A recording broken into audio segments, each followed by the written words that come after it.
Şimdi arkadaşlar bizim arkadaşımız böyle bir mangal yapmış oldu. Her türlü ormanda, piknikte güzel bir ateş yakabilirsiniz.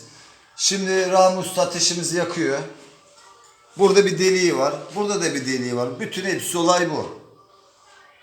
Evet, şimdi ateşimizi yakıyoruz. Bunu da böyle ispatlayacağız sizlere. Evet. Her şey bu kadar basit. Sadece yapmanız gereken Evde 2-3 tane böyle odunu içine atmak. Başka bir şey yok. Fırtınalı, rüzgarlı havalarda sıkıntı yok. Evde denemesinler ama, değil mi? Tabi bu ormanda. Çünkü evde duman olayı var. Bu kadar işte. Üstüne suyunuzu koyuyorsunuz. Tabi tüpte 10 dakika oluyorsa bunda da 7 dakika olur. Tüpte biraz daha uzun olur. Çünkü bu çam şeyi. Çam ağacı. Bu ateş ağaç dışarı çıktı. Başka bir şey yok. Burada görüyorsunuz arkadaşlar, kuş gözü gibi. Biz de şu an Rahmi Usta'nın yapmış olduğu ustalığı hayranlıkla izliyoruz. Özellikle bu ağacı Ankara Çamlıdere'den getirmiştir. Özel bir ağaçtır.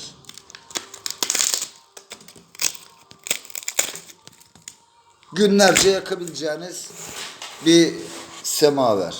Fiyatı Tabii şu an göre çok uygundur. uygun, doğal. Doğal. Doğal.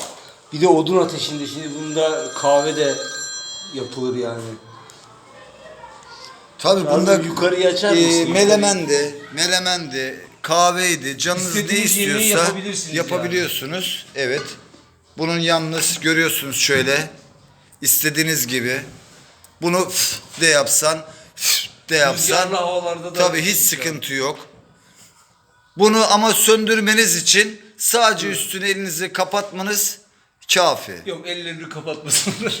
Çok bir şeyle kapatsınlar canım. Kapatacaklar, sönecek yani, bu kadar. Görüyorsunuz.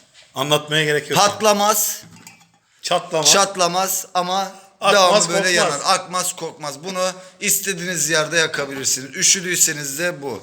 Ücreti diye sorarsanız arkadaşlar, gerçekten bunu 100 liraya veriyoruz.